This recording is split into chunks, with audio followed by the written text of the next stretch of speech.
E estou enviando uma mensagem aos grandes amigos do Congresso Brasileiro de História do Esporte, Lazer e Educação Física. Tenho sim algum envolvimento desde o início desse evento no Brasil e comecei com a história e não o Congresso muito antes. Estamos já fazendo 50 anos de envolvimento com a história. Meu primeiro trabalho foi num livro que saiu em 1968 sobre as moderna ciência do treinamento esportivo.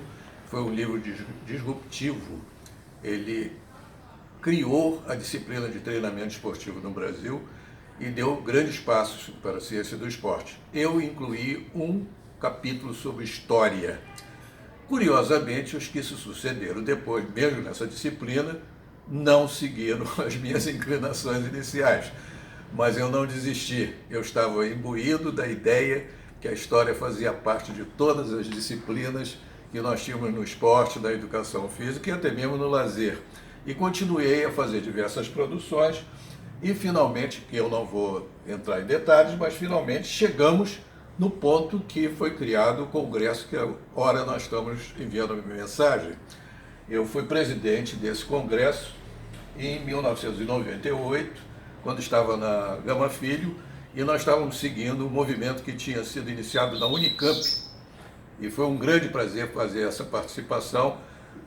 Esse movimento, de fato, iniciado em São Paulo, no interior de São Paulo, criou raízes e até hoje desenvolve a história do esporte do Brasil, e é preciso sempre enaltecer.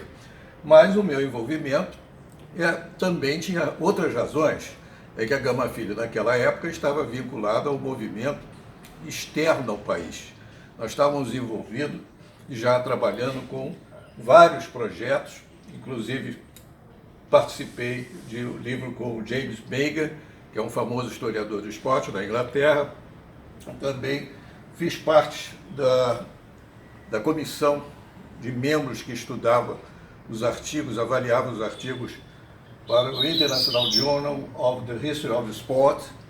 Já naquela época, fiquei muitos anos envolvidos e finalmente participamos de um livro sobre a história do James Baker e sua influência no esporte. Na história do esporte, uma tendência que até hoje é identificada no mundo inteiro. Muito bem, isso está correto. Nós chegamos finalmente aos 50 anos, como eu disse inicialmente, depois das aventuras relacionadas aos anos 90, onde teve origem esse congresso. Nós participamos da realização do Atlas do Esporte do Brasil, que é uma obra de memória, mais de memória do que história. É uma estrutura que permite que até hoje se desdobre em trabalhos históricos no Brasil e outras contribuições, como da história da Maria Lenk, que deve sair nos próximos meses, do Santos Dumont e outros, publicados no exterior. E, finalmente, 50 anos depois, voltamos à mesma situação originária da ciência do esporte e a história envolvida. Estamos lançando um livro essa semana sobre tecnologia e esporte, cuja base é a história do esporte. Espero que todos vejam essa lição, que se entende o futuro através do passado. Viva a história do esporte, do lazer e da educação física. Um abraço para todos.